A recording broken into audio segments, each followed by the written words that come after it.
Alrighty, it is season 3 of Digging for Wisdom. We've made it 3 years. How many more are we gonna make? I don't know. That's up to whether Diggs goes crazy on these things or not. I'm just setting them up, see what happens here. But it's our preview show because the season is next week. It all starts next week. They start cutting on the lights. Electricity bills start going up at ISDs. But it's for a good cause because everybody's coming out to see these teams. This year on the podcast, we're going to do a lot of things similar, but some things a little bit different. You know, Diggsy's going to still analyze the games because that's what we're all here for. We want to hear what his opinions are. That's what we're all here for, Diggs. Come on now. But we're also going to do some fun things. We're going to let you, we're just going to have you be the analyst. No, we're going to switch things up. It's going to be like opposite day. I've got my Pat Doney voice ready to go. And now, talking about North Crowley and Lancaster, here's Wizzy! Here's Wizzy. That'll be a good way to have the podcast drop from an hour and a half to about 8 minutes. If you got me out here, analyst, they want to hear what you got to say. But we are going to do some fun things. This year we're going to pick 3 players each week: a quarterback, a running back, and receiver. And me and Diggs will go at it, decide who has the better fantasy points that week. Hopefully, we won't pick a player twice until we get to the playoffs, and we might have to. But we're going to pick each other. We're going to see matchups, see who's going to tally up the most points fantasy-wise. That might be a little fun deal. Diggs is going to throw his flowers out there this year. Last year he kind of did it, but we didn't really have a name for it. This year he's going to throw some flowers on teams that he feels are on the rise. Maybe throw some dirt on some teams he thinks are going down. You know, he's controversial. That you never know what he's going to do. And like we did last year, we encourage you guys to send some Twitter messages, Instagram messages, send any kind of questions you have, especially for Diggsy that you want to answer. He'll answer them in the next podcast if they're not too crazy. If you don't start asking, Diggs, why don't you get your hair cut? Well, I've been asking him that for a long time, and he's not going to answer it. He just won't do it.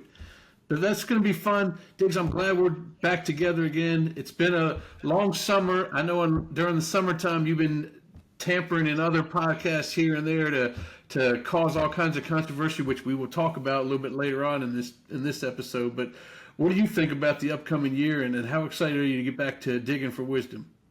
I'm very excited to get back. I feel like it's like coming back home to my family. I have different seasons of life, and there's all kinds of different things. So this is the first time, season 3, episode 1 is the first time that I'm representing a reigning and defending 6A state champion. Your Plano East Panthers are the defending basketball champions, and there will never be any other undisputed basketball champion because of the big changes the UIL made. We're going to have 2 champions per class going forward. So Plano East was the last one ever. So I'm very excited about it. But I'm also very excited about this football season. It's a realignment year award. So we just can't recycle everything we said last year and just go, okay, well, we're just going to repeat what we said last year. Okay, Duncanville and DeSoto again. We're going to just talk about those teams and flip the games. We got all new districts to talk about. Of course, we've got Duncanville and DeSoto to talk about as well. We have all kind of new matchups, and every year award, I hope we're going to have some breakthrough teams. And yeah, we can talk about Duncanville and DeSoto and South Lake Carroll and Highland Park and Aledo and South Oak Cliff. But you know me, Ward, my heart is for those smaller teams, the teams that don't get all the coverage in the world. So we're going to talk about a lot of those. And I think we're going to have some controversy this year, Ward, because there's so much of a more divergent of thought when it comes to this. There are some things I have an opportunity to be really wrong about, as we're going to talk about some debates that have already happened this year, and we'll go into those. But more importantly, I'm excited about just reaching out to our friends, because it's all friends here. We all know each other. When we go out to the ISDs, you go out there with your big camera on your shoulder. They treat you like home, Ward, and I'm excited about that. And to see where this thing's going to go in season 3. I can't believe the big guys at Game Day haven't canceled this already. So shout out to Game Day senior vice presidents for letting us go one more year. Letting us keep walking. One more year. Wrapping our gums for one more year. And I know it's not just this podcast, it's the show. We've had some new changes in the show. We're bringing back the country roads this year. If you guys watch the show, we'll touch a school that's kind of in the outskirts there each week and show you some of their highlights. Neil Beasley will be voicing that stuff for our social media. He always does great stuff. And Kenny Matthews. I want to ask you a question, Lizzie. Sure, because I want to interrupt you because you are smart. You've been doing this for years and years. Buffalo, you got stories on all this. Why is Neil Beasley's voice so recognizable? What is it about like him and Craig Way? Like you just hear them talk and you like feel like you're at home. When you hear me talk, you feel like you want to hit mute. But you got Neil Beasley talking, and I just can go back to Dairy DQ big games of the week, and I just have so many memories when I hear his voice. Craig Way is another one in our high school football world. What about those He- kind of personality and They, voices make them so special? they sound like the guy you meet at the mailbox when you go down to get your mail, and he's going down to get his mail, and you just happen to ask him a question, and it's just super conversationalist. It's the guy you want to talk to in the line at the checkout at Kroger's. He's just got that friendly voice, not something that he doesn't think make it seem like he's better than you. Makes it sound like he's just like you. So that's why I think I listen to him, and I love those things. And he's such a part of the community. He goes out there and attaches himself to every one of these schools that he goes to. So it's pretty cool to have him back in there. And then we are bringing Kenny Matthews in from Friday Night Glory. He's going to be doing our next level stuff, and we all love Kenny, man. He's got the smile that sinks ships, man. He'll knock you out with that smile. If you're in a bad day and he hits you with the smile, you ain't in a bad day no more. So we got a couple cool things going on there. But But the problem with that next level stuff is like you create stars with this. Like you make stars and you launch them. I think of just about everybody who's done this in the past, and now they're like doing Olympics and stuff and covering pro sports teams and things. So why are you going to take Kenny away from us, Ward? Because you're just going to launch him into like you know, superstardom. All of a sudden, he's going to be on sports stars of tomorrow, today, yesterday, and we're never going to see him again. You're taking our friend, our infectious smile away from us because you're launching him into the spot that launches superstars, Wizzy. he'll Well, be man, on Sports Center. What about you? We're going to launch you too because you're going to be in the warm up every week this year. This year you're going to be on talking picks. You're going to be picking some of the games that we're going to be at, analyzing those games. We're also going to have a media day segment on there where Coach will talk about a game coming up for a couple minutes. We'll take a look at your rankings in there. So maybe I'm launching you. Sometimes I wish I could launch you, right to the moon, but I can't really do that right now. But yeah, so there's going to be some money games meters. all over the place. Ralph Kramer, you're lining up Right, the right to to the the moon moon. now. But it's going to be fun. This whole year is going to be fun, man. I want to get right into this, man. I want to start talking about. Let's start talking about your rankings first of all, because they just came out. Your preseason rankings, which may have changed a little bit from your off-season rankings. Let's talk your 6A rankings, and man, I want to talk about. Obviously, we know who the top 5 or 6 teams are, but maybe it should shock some people. But it doesn't shock me that Capel's up so high. But they have that talent there, and this could be their year to bounce into this thing. They won the district last year, but you got them up at 5. Talk about Capel and what you like about them. I mean, it starts and ends with the quarterback with Capel. I mean, they've been so good. He's just one of those really special players. I watched them play, and I watched him play. I got to see a little before and after last year because I got to watch Capel and Plano East play, and he got his eye gouged in the middle of the game, so they took him out for precautionary purposes. And the difference in that team with Capel and with Edward Griffin in the game and not, he is just such a magical player. The way he understands that offense, the way he's like they call the quarterback the field general, and he's truly that with Coppell. They're never going to be out of a game this year when he is in the game. So if he stays healthy, I really like Coppell. And it's not just him. They've got so many good players that surround him. The defense is really good this year. So there's a lot I like about Coppell, and they have a very favorable road in kind of the way the playoffs kind of shake out. I think that they can get there if they can compete with a team like North Crowley. They have a chance to maybe win. They're on the very short list of teams that can win a regional championship. So I've got them high, and that's a little bit different from my spring rankings. You and I actually had a little bit of a conversation. In April when I put this first thing out, and one of the things you commented on is you thought Denton Geyer was a little bit too low, and it's like you had that premonition because we start seeing about all these players, these 27 and 28 kids that Denton Geyer's got. So they've been increased on my radar.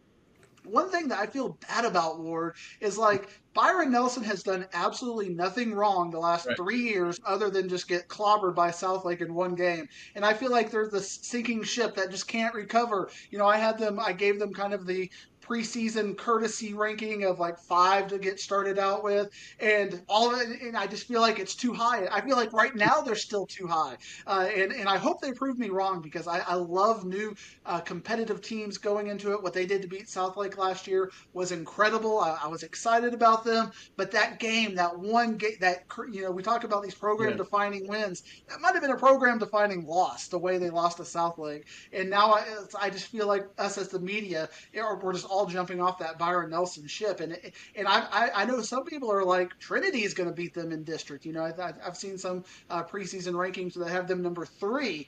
I can't do that. I got to give them the benefit of the Right. respect at number 2. But are you jumping off the Byron Nelson bandwagon, or you think? The one thing What do they you think? did do right, which other teams are doing, and it'll be the theme of this whole freaking podcast, is they didn't dive into the transfer portal.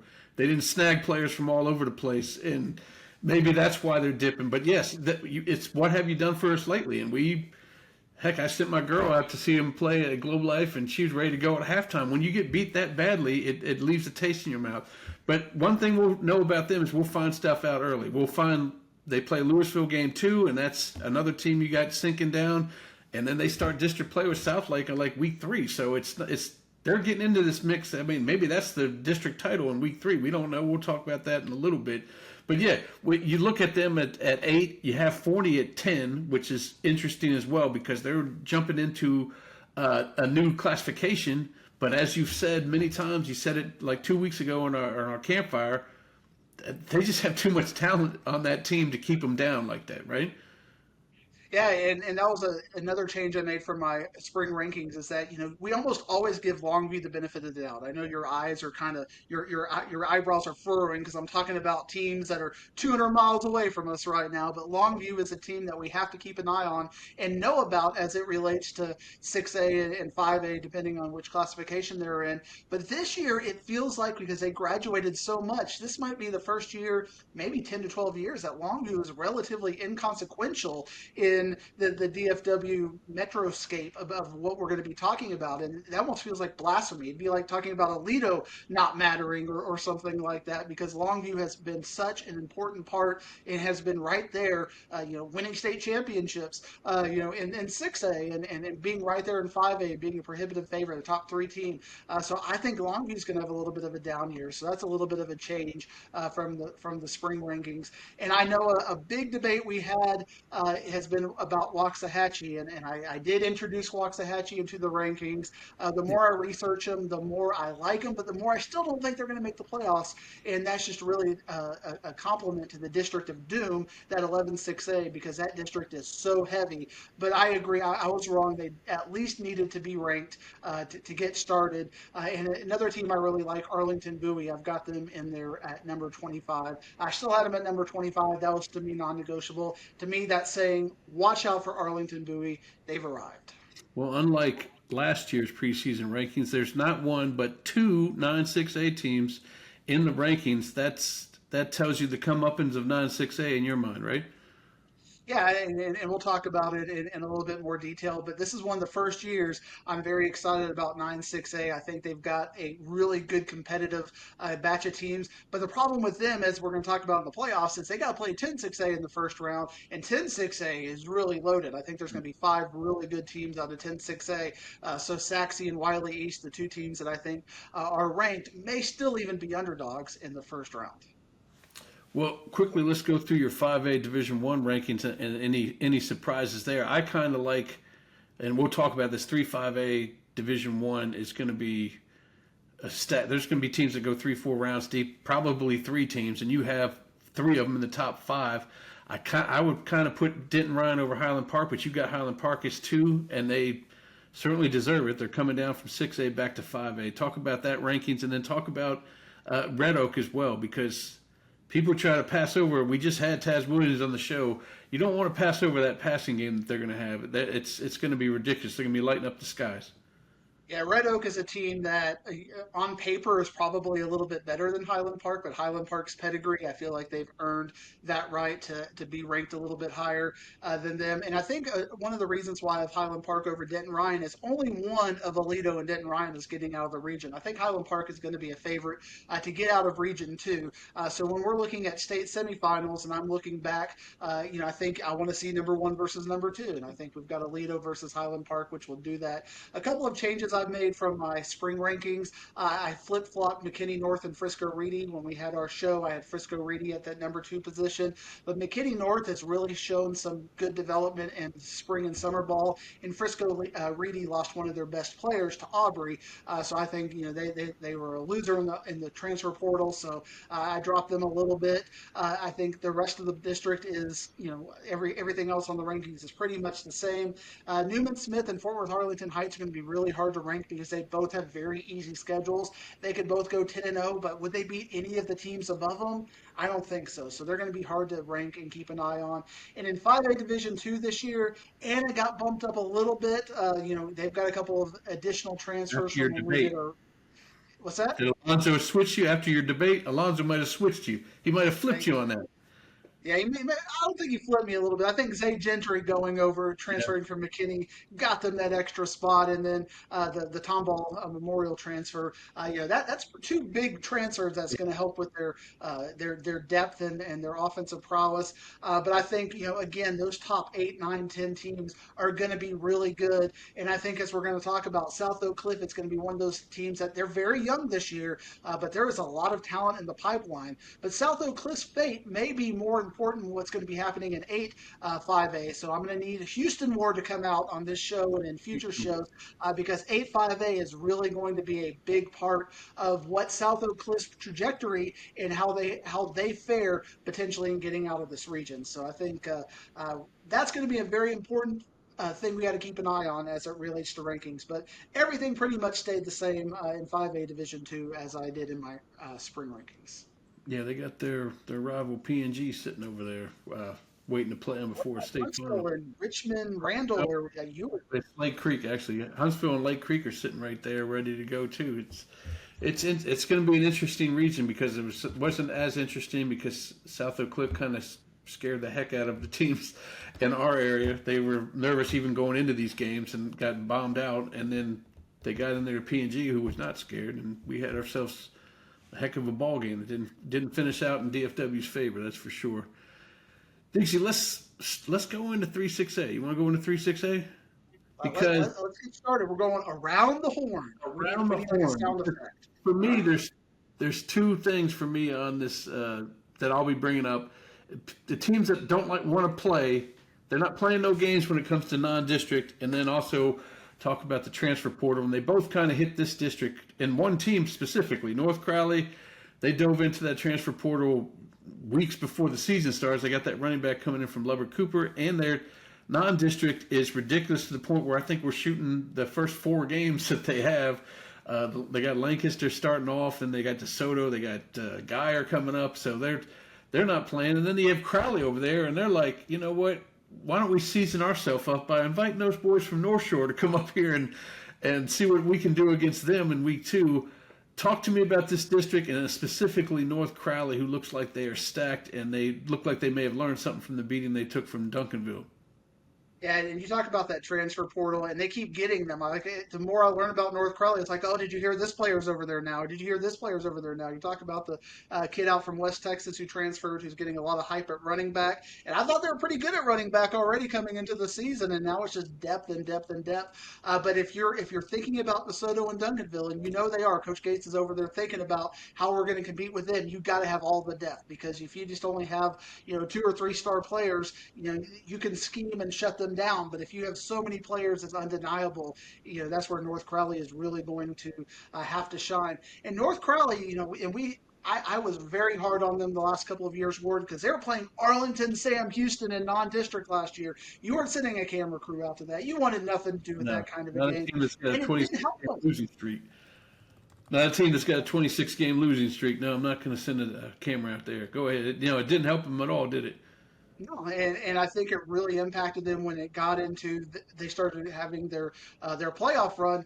They did have a nice win against Prosper, but Allen tested them, and then Duncanville completely dominated them, and they just hadn't seen that kind of speed. So they took a step back, and in all fairness to Coach Gates, he didn't set that schedule 2 years ago, and it was just kind of inherited, and maybe they didn't know what North Crowley was going to become, and now we know what North Crowley is going to become, and they are a definitive favorite to get out of the region right now. But their eyes are going to be more focused on Duncanville. But my problem with teams like North Crowley in the past and this year is when you are so much better than everybody you're playing, you're in these kind of no-win situations when you're in these games. They're going to be playing Lancaster week one. You and I will both be there on a Saturday at the Star. And it's like North Crowley can't really get points from us because we're expecting them to go in there and beat up a really good Lancaster team. So if Lancaster keeps it close, if they play sloppy, all of a sudden we're going to be like, we told you so. What about this North Crowley team? They're just not ready for prime time. But if they go beat Lancaster and 49-7, we go, well, that's what we expected. So they're kind of in this no-win situation right now, and that's kind of a good place to be in. So we're going to be looking at kind of these internal battles. How are the special teams? How are some of their coaching decisions? They've got one of the brightest minds. Their offensive coordinator, he's like a computer statistical guru kind of a guy. So I expect good things out of North Crowley and the offensive side of the ball. As far as being creative, their defensive side of the ball, they've got good athletes. They're going to be the class of 3-6A. But I think the rest of the district, for that reason, is going to be much more fun because there's all these articles going out, Ward. It's like every year, everybody one-ups each other. Couple of years ago, everybody was talking about, Rock Hill and Walnut Grove, and they were doing all these articles about how beautiful the school was and how, the gym and all that. Well, now we got Eagle Mountain High School, and now it's got the same thing. Yeah. It's got geothermal heating, Ward. I mean, they've Well, got, they've got all kinds of stuff over there at Eagle Mountain High School. But as you talked about a couple of months ago when we did it, it really impacted Saginaw Boswell in a bad way. I remember you were talking to the coach, and it's like, this guy left, and this guy left, and now Boswell, who almost everybody would have thought would be a team to watch on, as a team as you kind of pencil in the playoffs, I don't think they are anymore. yeah. I had a bunch of those type interviews this year with the coaches about players sitting going. We'll talk more about that in 9-6A, I'm sure. And then you got the Mansfield teams coming in, which always will make it exciting. Weatherford is going to have trouble because of injuries. Their starting quarterback, and their big-time receiver, both out for the season because of injuries. So they're going to be struggling. I think the Mansfield teams have a chance to get two, maybe three of them in there. Two of them in there for sure, I think. Oh, absolutely. And I think Weatherford is one of those teams that, I can't look at anything on Weatherford offhand and tell you this is what I'm excited about. But Parker County has been an area of such significant growth. And we're going to see it when we talk about Kaufman County as well. And there's a lot of movement out there. We know what Aledo is. We know what Brock is. But Weatherford, everybody keeps saying that they got to be benefiting from this growth at some point. And Weatherford has made strides. They're just no longer the kangaroo jokes over there. They've at least been competing for playoff spots. And when they have like a guy like Kenny Seals over there at quarterback, I think he's still at Vanderbilt now. They can get really good and they can be a playoff team. So Weatherford is even a team to keep an eye on. Lake Ridge was a fascinating team because everybody's going to look at what they did last year. They went 0-10 and be like, well, Lake Ridge, but they had so many injuries last year. I think that they have an opportunity to be a surprise team because they're healthy, at least theoretically to get started out with.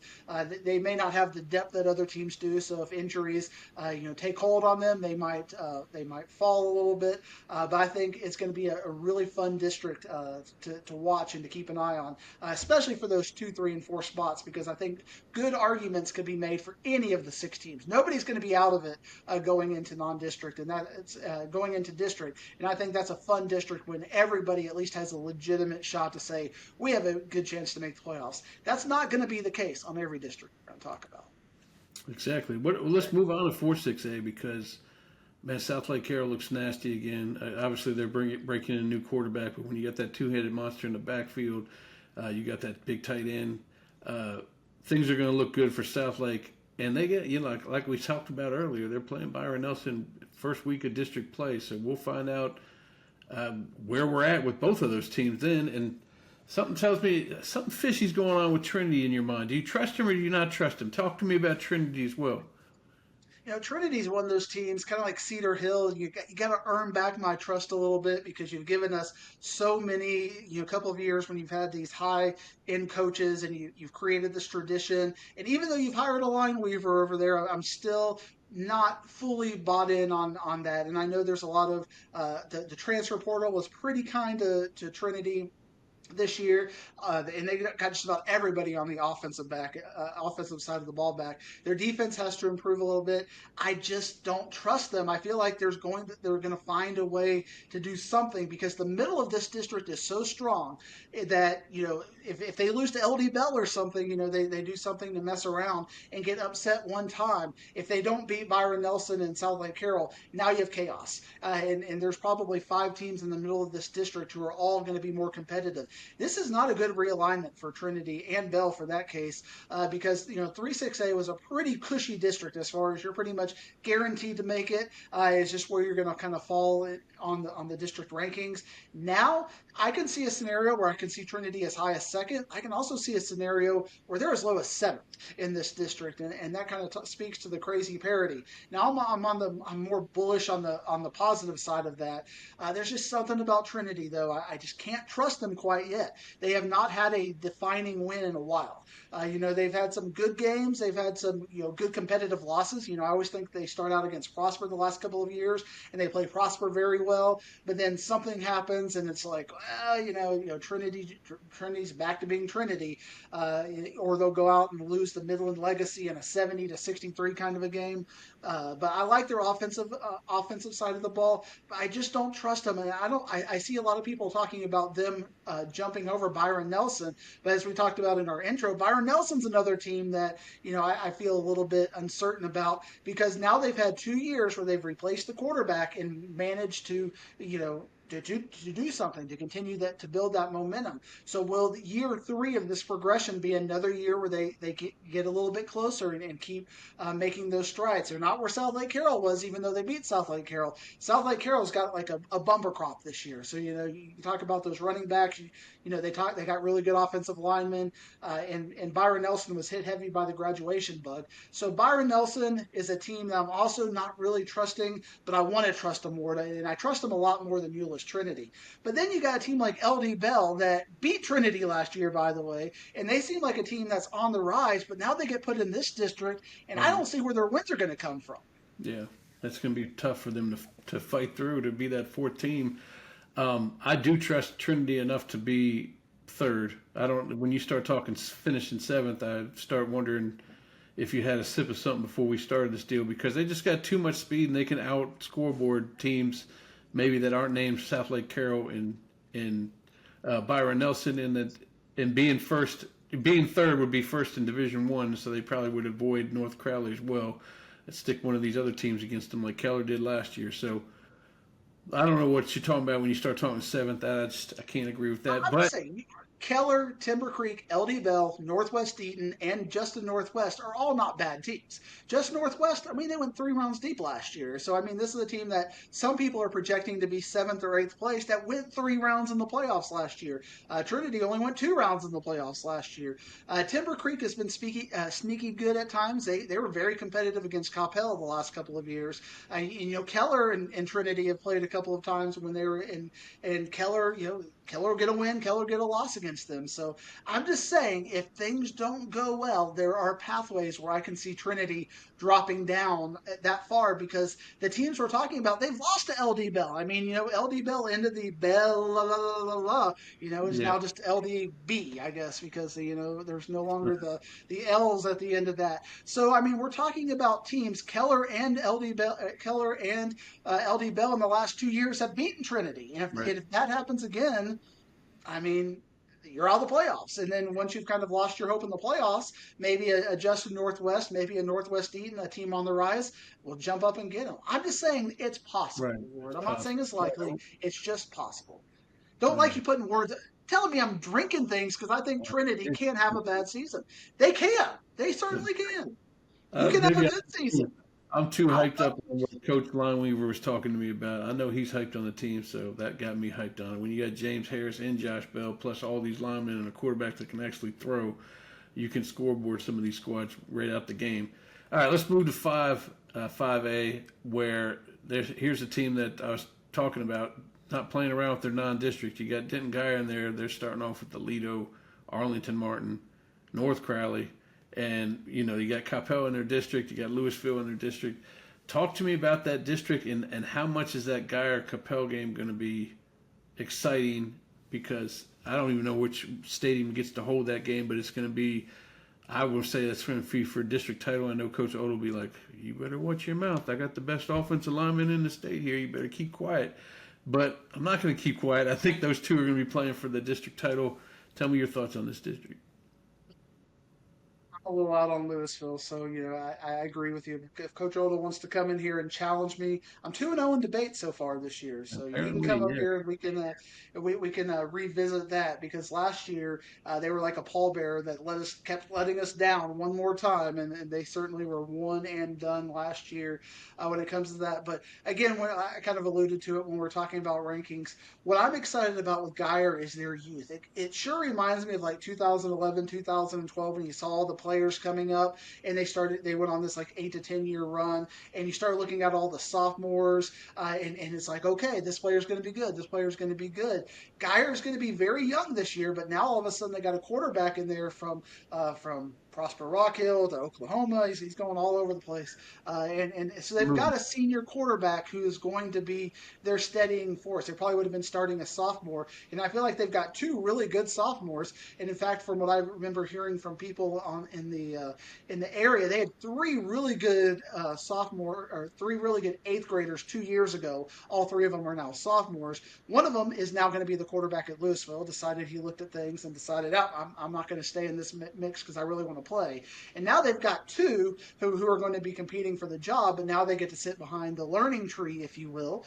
A little wrestling reference there. Chris Jericho is the learning tree. They get to sit under the learning tree of Kevin Sperry, who's going to be, I think he's an OU committer or something like Yeah.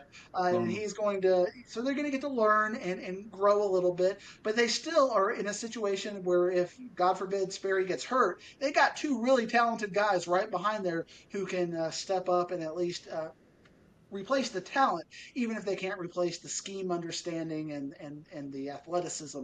I remember watching Sperry as a sophomore because he was over at Prosper Rock Hill. Rock Hill played Plano East the last 2 years, and I know Coach Benedetto was really worried about. He's like, this sophomore Diggs, you got to worry about him. He is so athletic, and he was a good leader for that team. And as a sophomore, East got a win over Rock Hill, but Rock Hill actually progressed pretty nicely last year, even without him.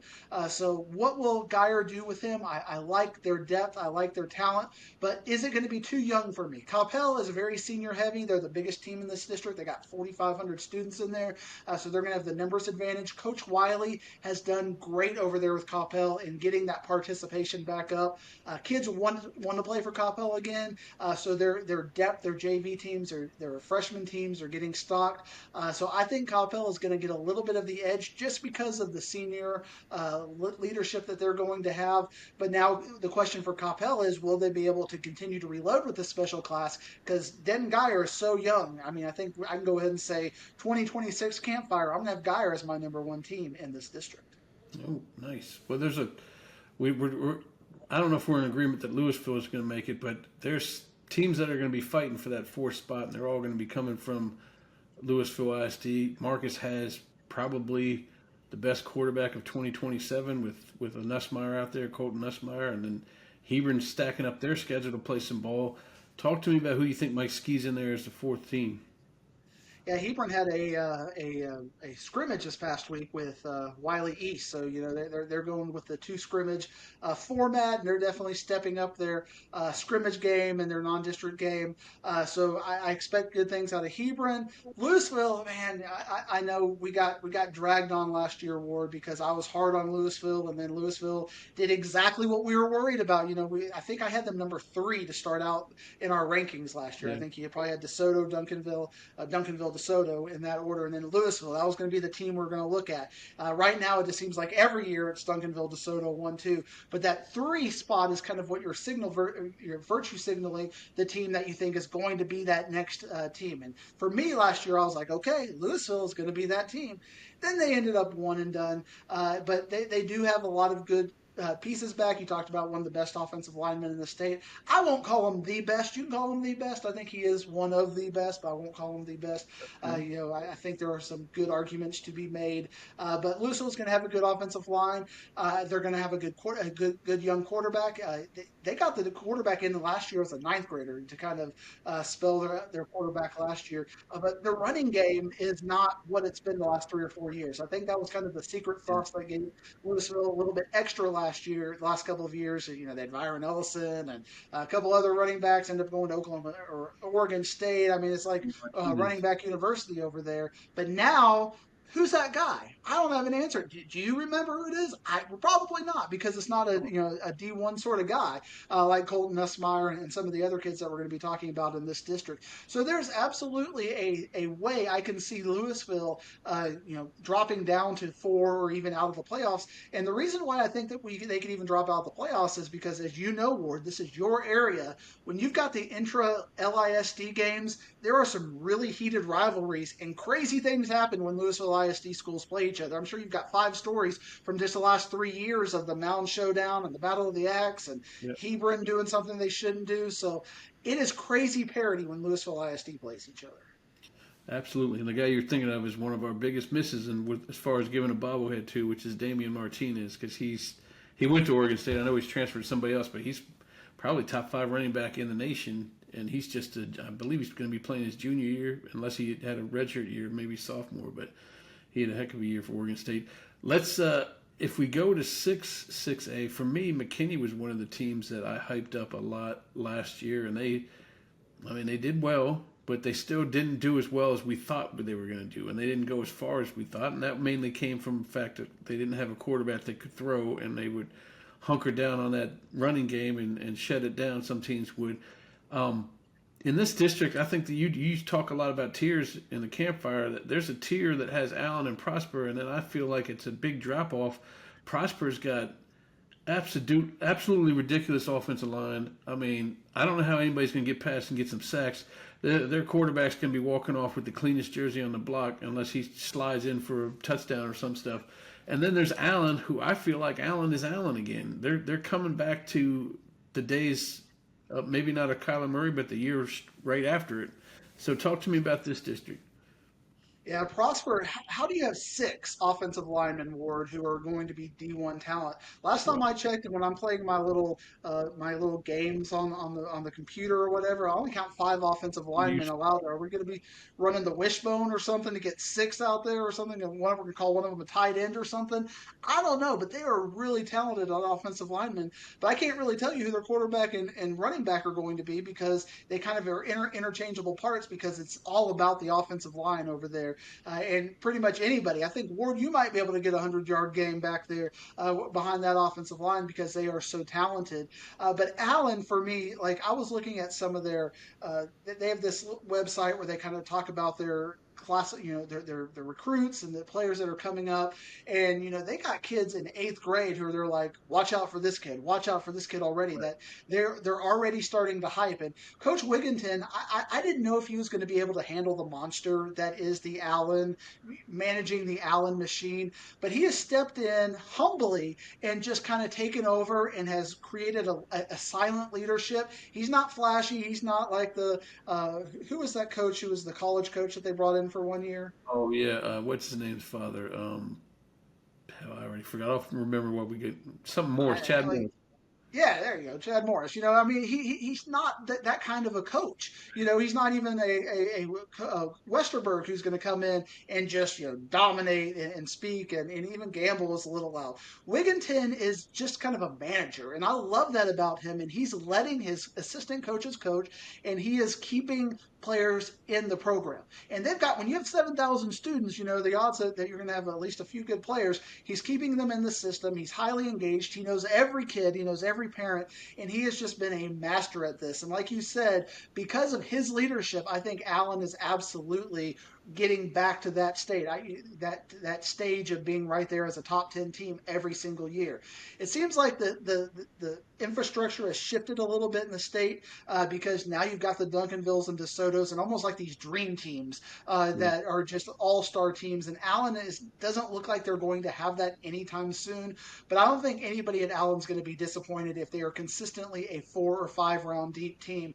But one of my problems in high school football right now is pretty much there are only 3 to 5 teams in every classification that you can even look at as being a serious contender for winning a state championship. I don't like that lack of parity myself because I like the fact that, back in the day, if you worked hard and things went well, you're probably going to have a chance in any given Saturday or Friday as we get into the playoff season. But now it's just like Duncanville and DeSoto and North Crowley are so much better than everybody else. It's like they're going to have a 5 turnover game and something crazy to happen for them to get tripped up. But Allen is right there. But like you said, there's a big drop off after that. The transfer portal was not very good to McKinney. There was a lot of exiting out of McKinney. Zay Gentry, we talked about, found his way over to Hannah. Yeah, their Coach Shavers left, and a lot of the players were like, I think I can consider somewhere else. Their new coach over there is somebody who played in the system, so he understands McKinney, but he's going to have a couple of years to earn back some of the community trust to make McKinney that kind of destination spot because it seems like everywhere Shavers has gone the last 3 or 4 years, there's been a really good quarterback coming in to kind of step in and fill the shoes of the next guy. So McKinney, I still got them at number 3, but they're much closer to the rest of the pack than they are to 1 and 2 this year. Let's move on to 7-6A. We're blowing past Plano East. We're blowing past them. No. That is in my contract, Ward. The contract that your lawyers have signed. You signed off on this. That we will always talk about Plano East. And we will talk about Plano East at least 8 to 10 times. Even when it doesn't matter, we'll talk about Plano East. So how can we be in the district of Plano East and you're like, well, let's go ahead and move on to 7-6A. No, you said you have it written all over your little name tag there. We talked about him at the very beginning. I mean, what else? Plano East is the team that's going to be right there, eligible for the playoffs. I think Prosper, Rock Hill, Plano, and Plano East are all going to be right there. I think we're going to have a third tier of Princeton. And do you feel bad for Princeton, Ward? I mean, Princeton was in 5A Division II last year. So they're in 5A Division I, 5A Division II. And now they're in this district with teams with 7,000 and 6,000 students. And they just got to be looking at this like what do you do here? Heck of a jump to get thumped. There used to be an old rap song back in the 90s said punks jump up to get beat down. It looks like the Princeton may be the punks in this situation because they might be getting beat down here. They might be 9 teams in this district, though, Ward. So we're going to be talking about district play in a lot of these 6A districts. Week 3, you talked about Carroll and Byron Nelson kicking off week 3 while we still got some really juicy non-district games going on. And this district will definitely be part of that 9-team district. But it's going to be good parity. I know a lot of people in Plano are happy to see your Louisville ISD. You used to be me against you. Now we can be friends again, Ward, because you got your district and I got my district. We're keeping you out of here. And you didn't like coming here anyway, so we're now keeping you out of here, so that's good news. All right, now we're moving to 7-6A. They don't have Highland Park no more, so that opens up a playoff spot. I kind of think Jesuit's the team to beat here. Maybe you think something else because of the quarterback with Charlie out there throwing it around, and they actually have an interesting week 3 game at SMU against Highland Park that actually revisit their old 7-6A district from 2 years ago, but who do you have after that? I feel like Richardson ISD is really kind of stepping up, and the Irvings may struggle again. I've got Richardson Berkner as my number 1 team, and so you and I are just going to have to disagree on this, and we'll see who's right come week 9 or 10 when all is said and done. But Richardson Berkner is one of those teams. I love Coach Bryant. He and I are friends. Like, I see him, we'll hug, and we'll catch up, and it'll be like good old times. But you know what, Ward? I think you mentioned the statistic in the campfire that he's one of the only coaches that has never won a non-district or playoff game. like Right. like he's sitting there with Berkner, all of this talent that's been here at Berkner, and you can't look at one game where you can look at non-district or playoffs and go, oh, there's Berkner's win. Now in district they did beat Lake Highlands last year, so that was kind of their next step up. But then they lost to Highland Park and Jesuit and had injuries and all of this, so they took a step back. So Berkner and I are having an interesting relationship. It's like you go on Facebook and you got the Facebook status. It's complicated, Ward. Me and Berkner are complicated right now because I want to love them. I want to be in a relationship with Richardson Berkner. They are big winners on the transfer portal, by the way. Yeah, half of Garland is there, half of other Richardson ISD schools are all meeting in Berkner. So Berkner's kind of got the east and the west, and it's kind of the central meeting place. But they got to win a game, Ward. And I know Yeah. you're a results oriented guy. When you give me my annual review every year, you're like, yeah, Diggs, you run your mouth, but where are the advertisers, Diggs? Where is my Whataburger? You got to have some results. Berkner is not giving me any Whataburger, Ward. Where is my Whataburger, Berkner? I Oh, need Whataburger to believe in you. I'm going to do it one more time, but give me some Whataburger. he needs this Whataburger double double for crying out loud. Hook Come this man up. on, Coach Bryant. You're right, and he owns that too. By the way, it's not like it was a stat I dug up and told him about. He volunteered it, and he's like, if I want to be respected out here, I need to start winning some non-district. And I have a feeling they're going to win at least one, maybe two non-district games this year. It just feels like they're stacked up. I know. I think they're. I can't. I got to relook at their schedule, but I think they have winnable games there. But they had winnable games last year, and they lost all three of them. So what am I They supposed to did. say? Tell me about Lake Highlands. I feel like they graduation may have slapped them around a little bit.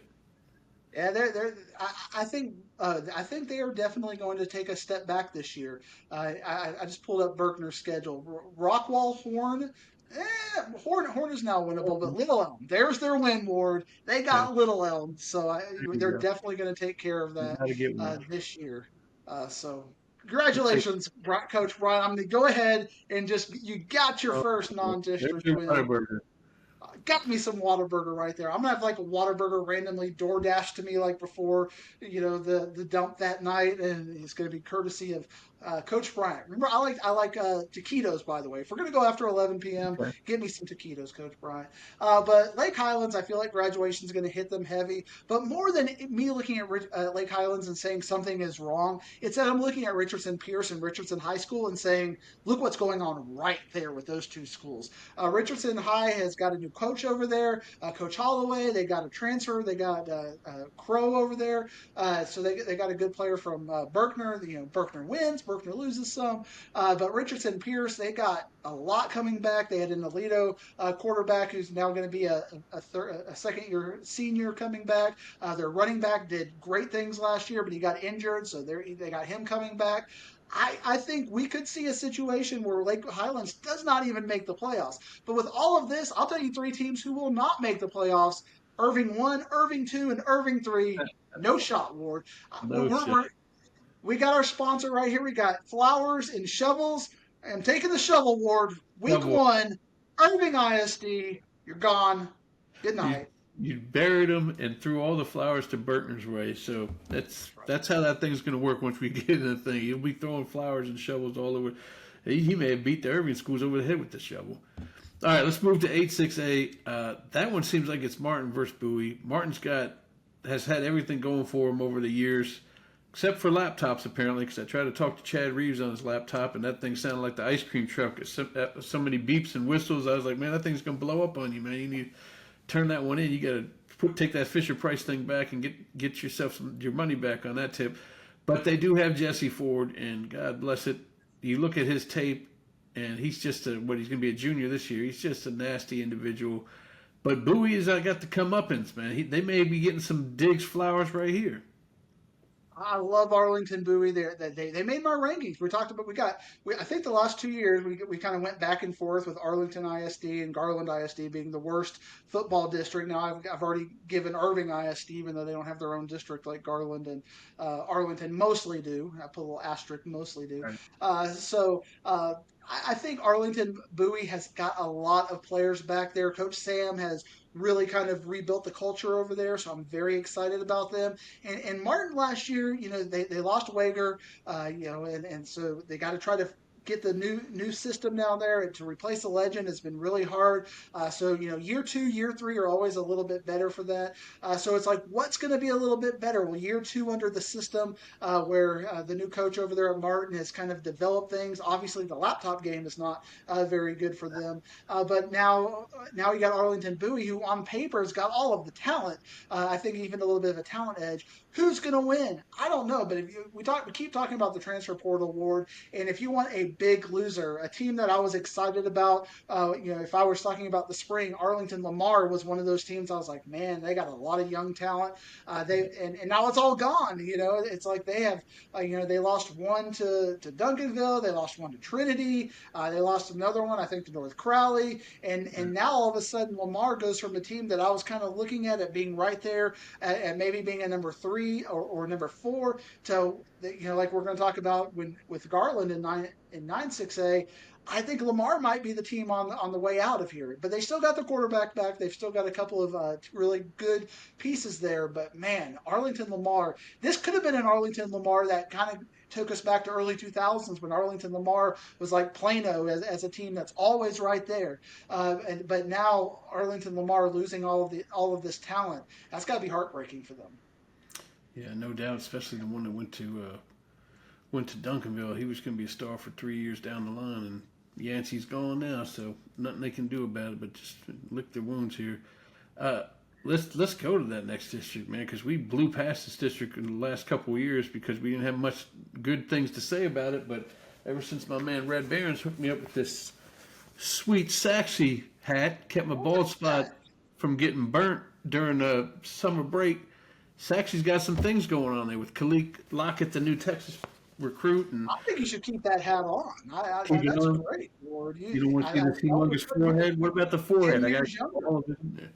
Yeah, well, I'm 20 years older than you thought I was 10 years. I don't even know what I'm talking about anymore. But talk about this district, because at some point we're going to get to Garland and our interview with Coach Russell there. But talk to me about the top of that district.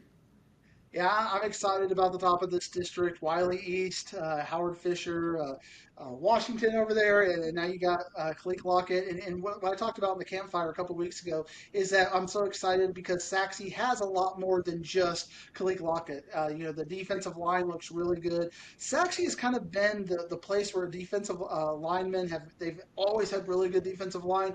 This looks to be even better than some of those previous classes 4 or 5 years ago when it comes to their defensive line. So they've got the defensive talent. They've got the playmakers on the offensive side of the ball. So I'm very excited about that. I think Wiley East is a little bit deeper than Saxy as far as 1 to 22, but I think the top tier talent in Saxy is a little bit better than Wiley East. So it's going to be like there's pros and cons to that. It's going to be a can't miss game. I'm already going to make you go send a camera out to Saxy and Wiley East when they play each other. And when we're talking about 9-6A games you can't miss already before the season starts, they are back. But another thing that you did, Wizzy, and I'm going to say you did it, even though if you watch the interview, you really had nothing to do with it. It's like a light switch came on and somebody decided, you know what, I'm mad about something and I'm going to talk about it. This is the first time, Ward, I was not even on this interview that you have created controversy. You created something that the Dub podcast, our friends over there in South Dallas, almost talked about for 2 hours because of the way that Coach Russell was just lamenting about what happened over there. Did you know what you had when it was happening? Like all of a sudden you were like... If you saw the interview, I look like a dang dope. I'm sitting there talking about players. Oh, you got some 3 great receivers coming back that can make you competitive. Nope, they're all gone. But what about that O-line? They look kind of fresh. Gone. Defensive players gone. I don't have any coordinators. I was like, well, who do you have? Do you have enough to field a squad? I look like an idiot here asking all these questions. But, yeah, he was fed up with it. He's fed up with the transfer portal. He's talking about 8 players on offense gone. Since then, there's been some comments on our Twitter page saying, I think it may even been a Plano East coach saying, I don't see any Berkner players on my team. And he had mentioned one of the offensive linemen went to Plano East. He said, we don't see one single guy. I don't know what he's talking about. But he's upset, and he's bringing these guys back, and he was candid about saying, I'm going to bring them back with these DEC reports, and I ain't playing them. And they were starters. I said, they're going to come back here, and they're going to come off the bench. Now, I don't know if that means one play, and then, okay, I've had enough. Now go back out there and play. But Yeah, I was very, I don't want to say brave, but he was fed up, and Danny Russell let us all know about it.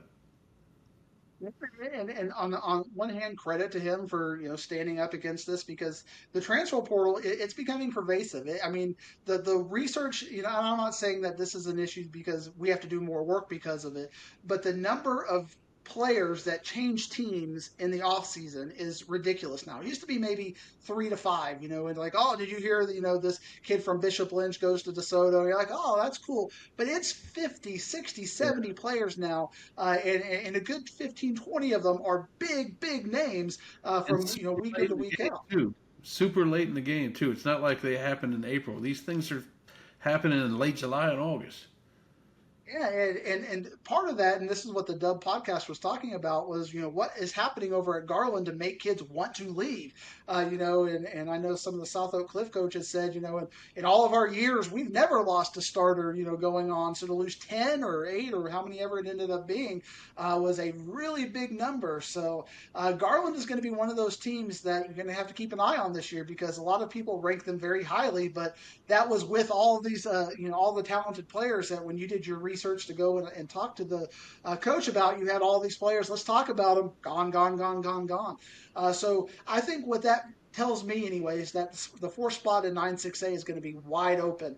A team I'm very excited about, I was excited about it on the campfire and I'm still excited about it, is Lakeview Centennial. I think Lakeview Centennial has a really good chance to get into that fourth spot, but Rowlett can make that argument. Garland, even though they're a little bit down, can certainly make that argument as well. I think Wiley is pretty solid at number 3 in the district. I don't think they're going to be at the Wiley East and Saxe level, but I like Lakeview Centennial for that number 4 spot. But again, Garland ISD is going to be fun football this year, and they got a lot of Thursday games, and that's in my backyard. So I'm very excited to see some really talented 9-6A football. Whereas in the past, you kind of had to, you know, talk yourself into going to one of those Yeah. games. Now we get to go, assuming Yeah. they let us over there after this podcast. But Judy Campbell, my friend over at Garland ISD, has always treated me well, and Judy will let us know. I don't expect anything. I'm blessed and hopeful that she'll continue to do that again this year because Garland ISD does have top-notch facilities. They only got 2 of them,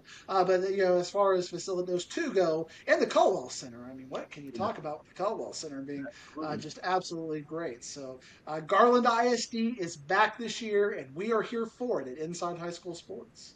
There you go. Well, you brought up Rowlett. Sometimes I feel like when I moved here in '06, they were a perennial playoff squad. Sometimes I feel like Rowlett's the forgotten team over there. It just doesn't seem like ever since they made that coaching change a couple of years ago, it seems like nobody really talks about them. Do they not have the athletes or what have you? So you bringing them up as getting that 4th spot, maybe that'll be help them get a little bit of resurgence, try to get back in this thing. Moving to 10-6A, we got some 5A teams moving up to 6A, and like we said earlier, they're not just moving up; they're there to play and to win district titles. In Forney's case and in Longview's case, I'm sure they both want that. As they both battled each other for years in 5A, and now they're going to fight it out in 6A. And now Rockwall's got them and Heath and North Forney to look at. I mean, this is a competitive district for a 7-team district. Yeah, and now with North Forney, if you looked at North Forney's roster probably in April, you would have been like, that's a 5th place team right now, maybe even 6th and 7th with Tyler Legacy. They lost their quarterback. That quarterback went to Cedar Hill.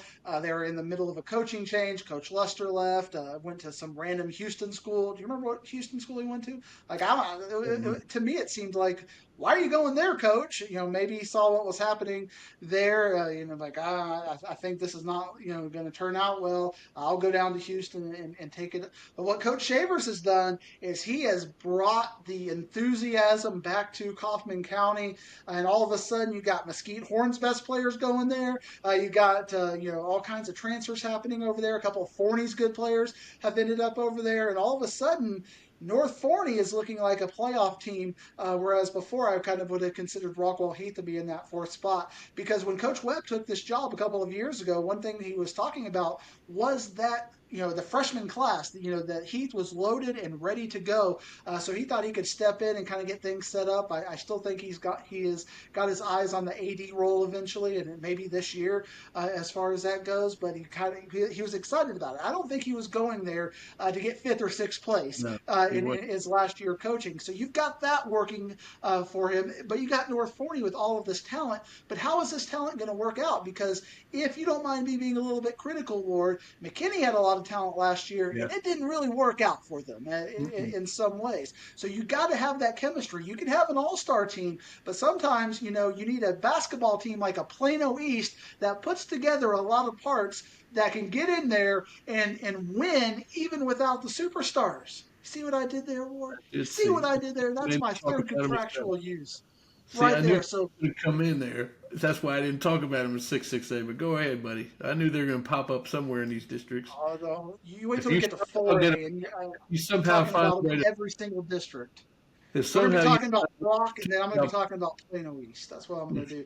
But this is why this district is so fun. It's because it is now you got five teams that all legitimately have a chance. That if there are ways you could tell me Longview wins district. Of course, Longview wins district. It's Longview. Rockwall. Of course, Rockwall wins district. It's Rockwall. Forney. Well, how can you bet against Forney with Adrian Peterson's half brother in there and Javian Osborne and all the players that they've got there? And North Forney with all the talent that they've got, assuming all the DEC signs off on all that.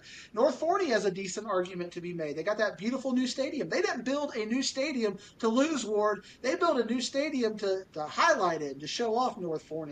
So there is a lot of parity right now in 10-6A. Five really good teams fighting for four spots. I'm still going to put North Forney on the outside looking in, but I'll get to see North Forney in person week 2 when they play Plano East. there you go. Here it is again. If you bring them up in the Fort Worth 4A district or 5A district, I'm going to lose my mind. But anyway, let's move to the 11-6A, the cream of the crop, two state champions in that joint. You had yourself a nice little battle this summer talking about who should make it as the fourth team between Lancaster and Waxahachie, and we'll talk about that. But you talk about Duncanville DeSoto. They were great as it was. Then they bring in all these transfers to both of these teams. They're going to be even greater. It's going to be hard. And Duncanville, once again, is only playing a 9-team schedule. And I looked at Coach Samples. I was like, man, do they ever get upset that it's not 10? And he kind of gave me a look. And I was like, oh, never mind. They're playing 16 weeks anyway. It doesn't matter if you miss a regular season game or not. But they're playing 9. DeSoto's got their 10th game. Those teams are going to be dominant. Tell me about who else is going to make it in the postseason. It looks like Cedar Hill is a solid number 3. I've got a question for you, Ward. This is a big hypothetical, a meaty hypothetical, and you're going to have to kind of to broaden your mind out. At what point I think this is year 6 that Duncanville has been 1 or 2 in the state. I think we've had Yeah. Duncanville, North Shore 5 years. They lost to South Lake a couple of, in the COVID year. But ever since Samples has been there, they've been 1 or 2, at least preseason every year. Now we've got DeSoto, who's looking for their third straight championship, and it looks like their pipeline is pretty solid for the next year or two. At what point is the UIL or teams around them going to say, we're tired of this. Like, we're not going to play them anymore. Put them in their own super mega district because they keep getting all these transfers and they keep getting all these players, and we're just tired of playing them. Like, I feel like that day is coming. It kind of reminds me of Jesuit like 15 years ago when all the private schools said, we're not playing them anymore. Do Yeah. something with them, but we're not playing them anymore. Have lawsuits. Do you even is that day coming, Ward? Because I feel like it is. Was I'm getting tired as an analyst talking about Duncanville and DeSoto. I'm sure it's fun if you're a resident of those cities, but basically we're going into the season with two de facto state championship teams already penciled in, with no team realistically 3 touchdowns within either of those two teams, at least in this area. Drama. It certainly takes the drama away, and they are feeling it on the non-district as we're bringing in teams from Georgia and Florida to play them now. And like I just told you, Duncanville's only playing the 9 games because nobody will play them. It's a good point. I mean, it does get tiresome it gets tiresome for me and you starting this whole podcast off already knowing who the 2 state champions are going to be 17 weeks from now. I don't know. I mean, you're going to still play who's on your schedule, but it's got to be tiresome. And I think Cedar Hill's building their way up to, at some point, be back in that mix again. But yeah, it's got to be a beatdown. And Cedar Hill has been building it. They got the North Forney quarterback in there, so I think they're going to have a little bit more explosion this year. They've got the three triplets over there on the offensive line. They had a core of running backs last year, because they had so many injuries to start out the year. They're just kind of getting missing parts in there. So Cedar Hill is absolutely a team that you're going to kind of look at. There's been a lot of chatter out there that because 3, 4, and 5 are so closely together, you could see Cedar Hill with all of this preseason hype not make the playoffs because Lancaster has so much D1 talent that they've got coming. They've had a couple of transfers over there, and they've had some really good young D1 talent. There are two players that they've got over there in the 27 and 28 class who've never played a game. One of them's got a Georgia running back offer. I mean, and he's a player that hasn't gotten 1 yard on the stats. But if Georgia's offering you, you're pretty good. So you got all of this really big talent over at Lancaster, and Waxahachie over the last 3 years have had 39 players that they've sent to some level of college. And this year, I think I saw one of their parents said that they think 20 of the 22 players who are going to be starting this year could play some level of college football. So Waxahachie has got this really, really good depth, but they don't have that player you can look at and go, that's the guy. Whereas Lancaster's got a lot of those players. They've got Emmanuel Choice and Carter Jones and some Yeah. really top end players, but they don't have the depth. They don't have that offensive line you can look at and say, okay, these are going to be the guys that are going to carry us. Their linebacker core is a little bit on the weaker side. So what wins out, Ward? You got basically consistent talent versus high and low. You got big talent at Lancaster, and you've also got some players that you look at, like there are some question marks there. So to me, it's one of the most fascinating debates, Lancaster versus Waxahachie, because sadly, one of those two teams are not going to make the playoffs. And we've kind of gone through the teams that we think are going to make the playoffs in all the other 6A districts. And I think Waxahachie or Lancaster would make the playoffs in every other district we just talked about. But one of those two teams, and maybe it's even Cedar Hill, is not going to make the playoffs in this district. And that, coming into the season, we were talking about Mesquite Horn as kind of a team to keep an eye on. Skyline as a team to keep an eye on until realignment happened. And once Right. realignment happened, now we're like, everybody Right. has left Mesquite Horn. Coaches have left, players have left. You talk about a team that's just been decimated, a loser in the transfer portal. You can just look at Mesquite Horn. They can do a 30 on 30 about that and send it to the UIL and say, this is what's happening now, by the way. Thank you, realignment team, for that. And then you've got Skyline, who's got some really good talent, who's looking at 5 teams with 15 to 20 college players on each team in that district, looking at them, and Skyline's like, where are we going to draw a break as Yeah. far as this goes? What are we supposed to do? And of course, we're not even mentioning the Skeeters because they're probably looking at going winless in that district. It's just, and they probably could pick up 2, 3 wins in some of these other districts, but it's the way it goes. I mean, that's 6A for you, folks. We let you know what's going on in 6A. Let's talk a little 5A. The equivalent to 11 6A is probably 3 5A Division One because that's got, as we mentioned before, 3 mega teams in there. Alito, when with all their state championships, didn't rhyme with the massive offensive line with Haygood and Haywood and Garcia, and then you got, of course, Richland, who won their district a year ago, and they got every offensive yard coming back. What do you think about this district? And man, if those 3 make it, who's coming in at 4? I got to get a shovel out here real quick. I'm Uh-oh. about to go on a rant board. It's building up. It's No, like heartburn, we burying somebody. it's starting to. I'm not going to bury though. I'm just going to give a little bit of insight because Alito is a team that I'm struggling with because on one hand, and I got sent the T-shirt, so I know it's a legitimate thing. They've got 12 state championships in the last 25 years. So how can we say anything bad about Alito? And really, you can. I mean, that is the program in Texas. If you want to if you want to build a program, they always say in wrestling, Ward, that if you want to build a wrestler, you make it look like Randy Orton. If you want to build a program, you make it look like Alito. They have done everything right. Coach Buck, Coach Wood, they go back and forth. They do a little dance, and they still are able to win. Now you got Robbie Jones in there. And I'm not saying anything bad about Robbie Jones. He's been a part of that. But still, at some level, he's a little bit unproven. And then, of course, Ward, a smart person like you would say, well, he won a state championship his first year. It can't be that unproven. So why you want to trash this coach who won a state championship his very first year? Alito had something last year, in my opinion, that they've not had in many of these state championship runs. I'd say at least 10 of the 12 state championship runs, that they were just better than the team they were playing on the field. Like they just had more talent. I mean, you had Haas Haney, you had all Keys Devon. over there, Devon Keys. I mean, just player after player, they were better than the other team. So this coaching staff didn't screw anything up. They won all the games they were supposed to, but they didn't win any games they weren't supposed to because they were supposed to win all of their games. It goes back to 2022 when you had Coach Buchanan over there and they beat Longview. They weren't supposed to win that. That's where Alito has made their stride on football, is that they would win a lot of these games they weren't supposed to win. Last year they were just out talented. They had more talent than everybody else, and they had the opportunity to win those games, and they won those games. And that's one of my problems with high school football at times. Is like we talk about Duncanville and DeSoto, and we even talked about with North Crowley earlier in this podcast, that when you are that much better than your opponent, it's like you can do nothing to earn our credit. We can't give you flowers because you just do what you're supposed to do. And the top two teams in this district, Alito, I could say the same thing for Denton Ryan, because Ward, I have said the same thing about Denton Ryan. Yeah. I am looking at what are you doing that you're not supposed to do, because that's how I can gauge your strength as a program. Highland Park last year, I can maybe name two players on Highland Park last year, and what they do in the second round of the playoffs, they beat McKinney.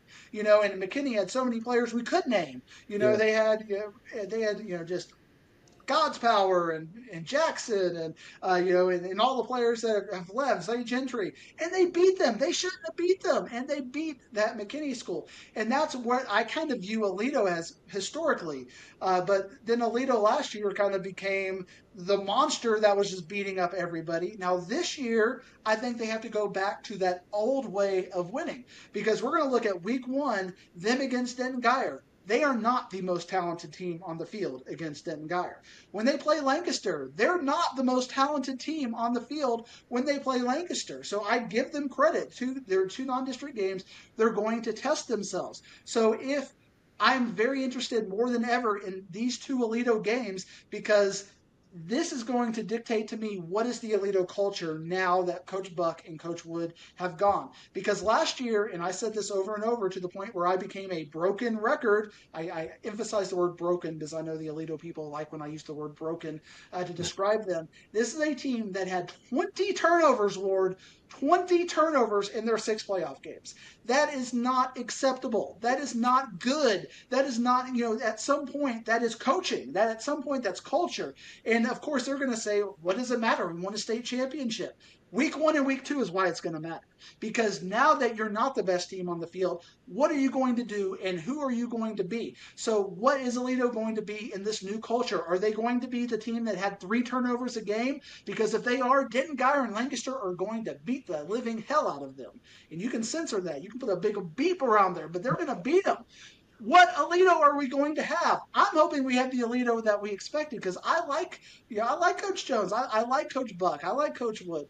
You know what Coach Buck does now that he's retired? He has political arguments on Facebook. It's awesome. If you just want to go entertain yourself, go watch Coach Buchanan on Facebook. It's just beautiful stuff to watch on Facebook. But now we got to get into winning games in Parker County. We got to get to the brass tacks of, can we win games that we're not supposed to? Has the culture continued? Because I remember, Ward, we had this burgeoning program in Cedar Hill that we were talking about. Coach Joey McGuire, and how great they were. And what happened when Joey McGuire left? It tanked. And now, but we hired a person who was from the staff. It didn't matter. There have been plenty of times where you put in a person who's been in that staff and it still does not work out. So what's going to happen with Alito? This is my challenge to Alito.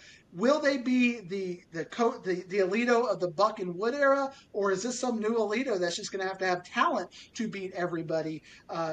I'm fascinated for the first 2 weeks. So I'm a little nervous about Alito. I'm nervous for their fans because this is the first time that they haven't been the superior team. And I would even say in district, they're probably not going to be the superior athletic team to Denton Ryan because you talked about how what Denton Ryan has and everything that they've got back from last year, Braden Mussett and all the offensive linemen. Denton Ryan looks more like the prototypical Denton Ryan team of 2015 and before that when they were making it to the state semifinals or state finals just about every year.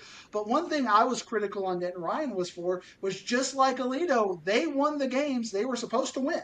But when it was time to play the Highland Parks, when it was time to play teams like a Longview that you weren't necessarily supposed to win, they never won any of those games. When they had the better team, they won. But when they ran up against a team that was well coached or something, they tanked. So now you've got this interesting dynamic. Alito would be that team, I would tell you, would be that team that would be Denton Ryan. But we don't know what Alito's got because they have yet to win one of those games. So we're going to find out in the first 2 weeks. Now you got Denton Ryan, hashtag still Ryan. Are they back?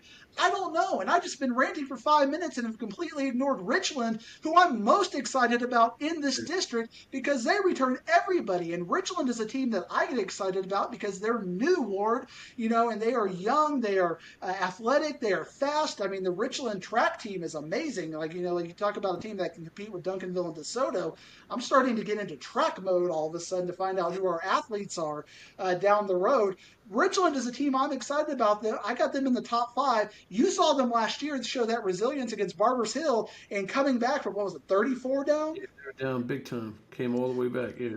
Came all the way back. So you got these really good 3 teams that are going to make this district great. And then on top of that, you got the subplot lines below that, where I think you got 4 or 5 teams that can compete for that 4th playoff spot. You got Fossil Ridge dropping down. Fossil Ridge has been a team Mhm. in 6A over the last 5 to 7 years that has always been right there. You got Birdville, you got Fort Worth Brewer. Yeah. So there's going to be, you got 2 tiers of storylines as well. You got the big 3, and they're going to have some great games against each other. But you got 3 or 4 teams that are going to be competing for that 4th playoff spot.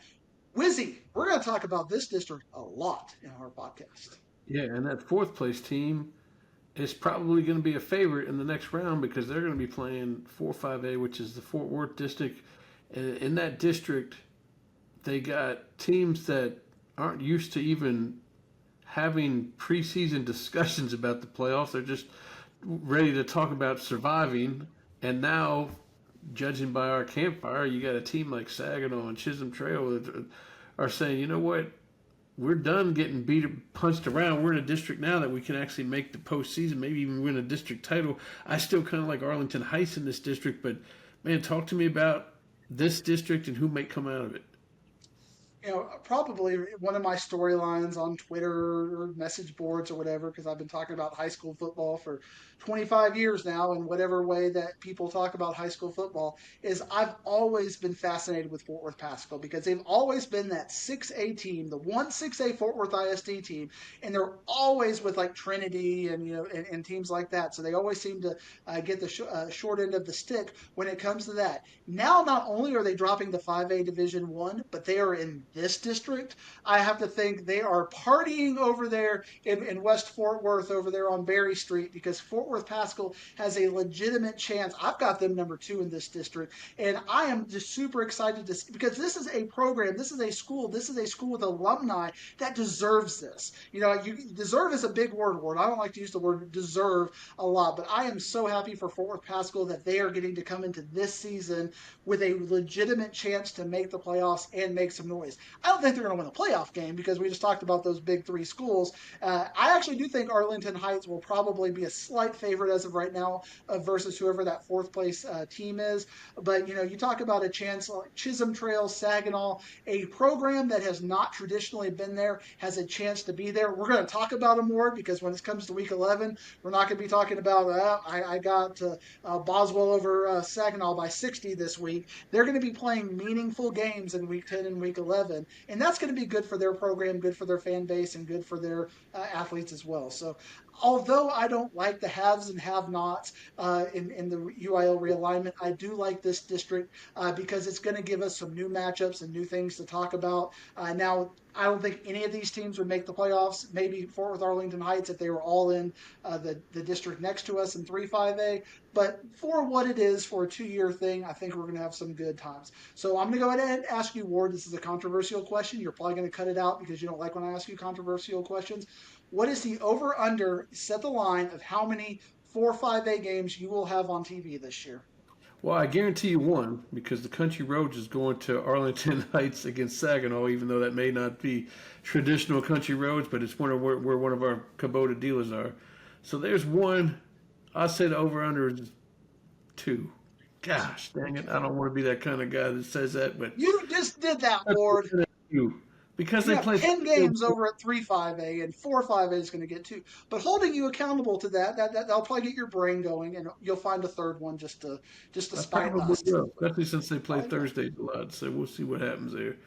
Moving over to the Frisco district, they invite McKinney North and Sherman, and our guy over the summer, Jackson Verwick, who I couldn't say his name for nothing. And you did Sorry. it. It took 4 takes, and you just did it right I off just without even blasted thinking it right about it. now. I just blasted it right now. He seems to think Frisco is the team to beat. Of course, he goes to that school, but me and you both are Lone Star fans. Although you have a little soft spot for McKinney North, so talk to me about this district.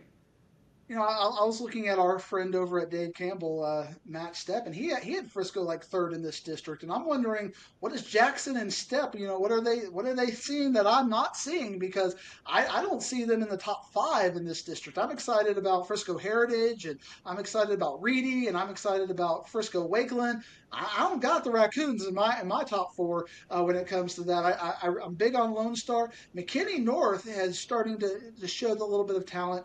Frisco Reedy lost one of their really good cornerbacks, not quarterback, cornerbacks to Aubrey.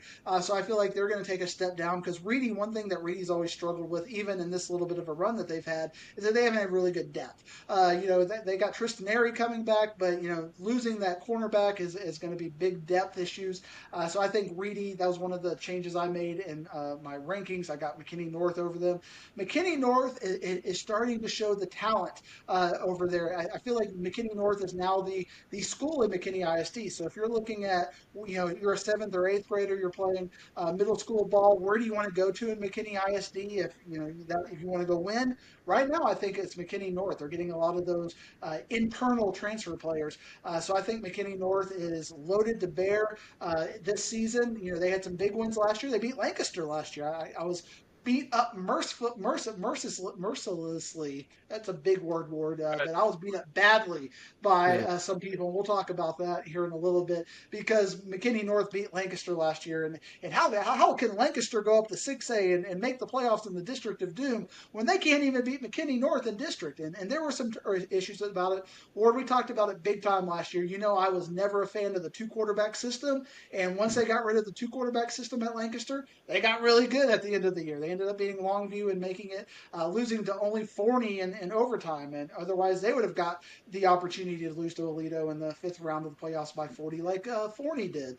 There's a lot of good things to say about McKinney North. I don't think they're at the Lone Star level. I think we got Tier 1, we got Frisco Lone Star. But after that, I think there's a lot of good things happening for McKinney North. And then we can get Jackson in here. He can make his Frisco claim. I still like Frisco Heritage. They got a big transfer over there, and I also think Reedy are your other two teams. But Frisco High, they're going to be part of that mix every year. Frisco ISD does not disappoint in having parity. Yeah. The Raccoons got a home game with Melissa week 2, so we'll be able to. And it's a Thursday, so maybe you can see with your own eyes what you. No, no, not going to make it out to Frisco on a Good Thursday. games in week 1 and 2. I don't got room Gotcha. for that. Gotcha. Got no time for that mess. All right, well, I'm going to get another over-under, I'm sure, in this next one, 6-5A Division 1, because we got the Mesquite teams moving in with the Carrollton teams. It's kind of a bright spot for Mesquite because they're looking at, West Mesquite and Poteet are like, hey, maybe I can, or West Mesquite and North Mesquite are like, maybe I can do something here. Maybe we can be something special. Maybe we can take out some of these Dallas ISD teams, Carrollton teams, and get into the postseason. Not a lot of postseason experience in this. I mean, Newman Smith made it last year, so did W.T. White on the last day. But what do you think about this district? Who's going to make it to the postseason? Then what's I the got some over? numbers for you, Ward. I know you like numbers. I'm just going to read you the records from last year. We got 8-3, 6-5, 3-7, 4-6, 1-9, 1-9, 0-10, 3-7, and 1-9. I can guarantee you we will not have three teams go 1-9 because they got to play each other at some point, and they at least get to beat each other. So there was a lot of not good football going on in this district last year, with the exception of Newman Smith. But Newman Smith wasn't even really competitive in the playoff game. So you got Newman Smith, who I think is going to be the top team. A team I'm excited about is West Mesquite because they got the Seagoville coach over there, Coach Jackson. Coach Jackson is just one of those dynamic coaches who just is full of energy, and I'm very happy for him. He brought that energy to Seagoville. He made Seagoville relevant. We never talked about Seagoville on our podcast. He goes over there, he makes them relevant. West Mesquite's got some players right now. And I think North Mesquite, we talked about North Mesquite. I became a broken record because in that district where there were Forney and Longview and those teams last year, I was like, North Mesquite is better than their record is going to show. But they are going to lose all these games. But they're going to be more competitive than they've been in the past. And they were. They didn't get just completely destroyed in some of those games. So I think North Mesquite and West Mesquite are big winners with this. I really like Newman Smith to be in there as well. I think you have a really good opportunity for a team like Molina to maybe jump up and steal a fourth playoff spot. WT White is going to be the favorite. They've traditionally had a lot of the athletes, but Brian Adams has been in a position to where they've made it. And Brian Adams, program wise, is one of the bigger programs of those three teams in Molina and WT White. So I think we're going to have a three-way race for that fourth playoff spot. Not going to be great football, but I think it's going to be fun football. But I don't see any of these teams winning any of their first round playoff games. And I'll put the over under at 2 as well. Again, it's the Thursday games that are helping me out to make the even up to 2, but 2 will probably be the Newman line. Smith West Mesquite for a district championship on a Thursday might get you there. We'll Might get get you there. All right, the last Division One district, they call that the hodgepodge district, which is where UIL says, okay, I don't know what to do with all these teams. Let's throw them in the same thing. Same one. Your boy Lufkin's like, I don't want nothing to do with this. Put me somewhere else. We can't gas these buses up enough. But you do have Highland Park. You do have Red Oak, and that is a game circled already. I like that when it's down in Red Oak. Red Oak's got a lot of home games this year because I think they play all their non-district. Well, that's not true because they're at Colleyville Heritage first game of the year. But they do have Cedar Hill at home. They're going to have Highland Park down there. That's going to be a nice game. Midlothian, talk to me about them. Now that Bryant Westco is gone, where do they stand? Are they going back to the run all the time? Talk to me about this district. This is a fascinating district for many reasons. There are so many subplots that are, not necessarily what the talking points are going to be. One of my talking points is the fact that on paper, Red Oak is better than Highland Park. But I don't think anybody in their right mind will actually pick Red Oak over, maybe on the week of, okay, upset pick of the week, I'm going to take Red Oak over Highland Park. But almost everybody's going to take Highland Park coming into this district. Can you name one player on Highland Park? Wizzy? Jack Morse. I've been talking about Name Jack two Morse for players. years, so yes. Ask me But I for mean, 2. this is not a Highland Park team that's Or like got Randy all the Johnson players Peters. coming back. But that's They what don't Randy got brings them a all up. John Paul Jones or something coming in. They're just the worker bees. They're just the Highland Park that we know is going to come. And you know who Highland Park scrimmages next week or this week? They scrimmage Plano East. So I will get to see Highland Park right there at Kimbrough Stadium against Plano East Thursday night at Kimbrough Stadium. So if you'd like to come out and check out Plano East or Highland Park, Kimbrough Stadium right there in Murphy, beautiful stadium. Come and check it out. But every time that Highland Park over the last 5 years of scrimmage Plano East like destroys them in the scrimmage, and then Plano East goes 2-8, and Highland Park ends up winning a playoff game or two. So Highland Park is definitely a team that finds its way through the season. I think if Randy Allen looked at this team and said, "Nah, we're done," I think he would have retired. I think he would have legitimately been like, I think, we're done. And I know that's hard as an argument point to go like, okay, well, Red Oak's got Taz Williams, and they got this kid, and they got this kid, and they got 3 offensive linemen who are D1 players, and they got a couple of cornerbacks who are going to see college looks, and they got a quarterback, and they got a good coach over there. And Highland Park, well, they got Randy Allen. And it's hard to have an argument like that, Ward. But for me, that's what I can't pick against Highland Park because they are Highland Park and they consistently do that with their no-namers. Waxahachie joked that they're going to be called the no-namers this year. Well, Highland Park is really, for the last 3 to 5 years, have been the no-namers. So I'm looking at Highland Park to be number one, but Red Oak should be number one. So I feel like a hypocrite because if Highland Park was any other team, if Highland Park was Burleson Centennial or Midlothian or something, I'd pick Red Oak over them. But because it's Highland Park and they're dropping down, I think you got to give Highland Park the edge. So you got Red Oak at number two, which I think could be number one or should be number one. When they clip this on the podcast, they might say, that's going to be put in their locker room as disrespect.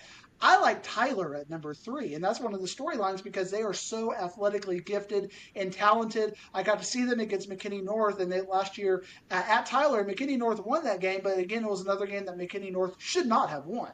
But Tyler High kind of lost that, but they got their quarterback coming back. They've got a couple of good receivers. So that leads me to two really good teams for number four, Midlothian and Burleson Centennial. There are arguments to be made for both. I have heard Burleson Centennial, they have sent their offensive coordinator packing because they're tired of running the triple option. We're going to open it up this year. But how is that going to work in year one? Maybe they have the personnel to do that, or maybe they have to do this because the personnel is not as good as they've been. But if there's been a fairly consistent team that's maybe been a tier below Highland Park, but has been in our mouth and a team we talk about as being consistent over the last 10 years, it's Midlothian. I mean, Midlothian has been quietly a top 10 to 15 team every single year, and they lose everybody every single year. But there's always one or two players you can look at. Well, they got this guy coming back. Well, they got this guy coming back. This year, they don't have hardly anybody coming back. You talk about Wesco being gone. They lost a lot. So I think there's a lot of questions for Midlothian, and there's a lot of questions for Burleson Centennial as well. What's going to give? For me, I'm going to trust Midlothian. I don't trust Burleson Centennial with a new offense. I don't trust that new offense. I got to see it. And they play nobody in non-district, so it's not like we're going to be able to look at their non-district and go, I think they play Burleson and a couple of other bad teams.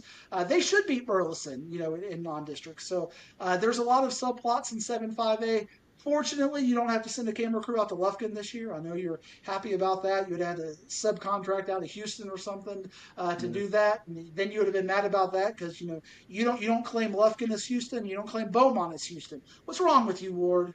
I don't like you. You don't claim me.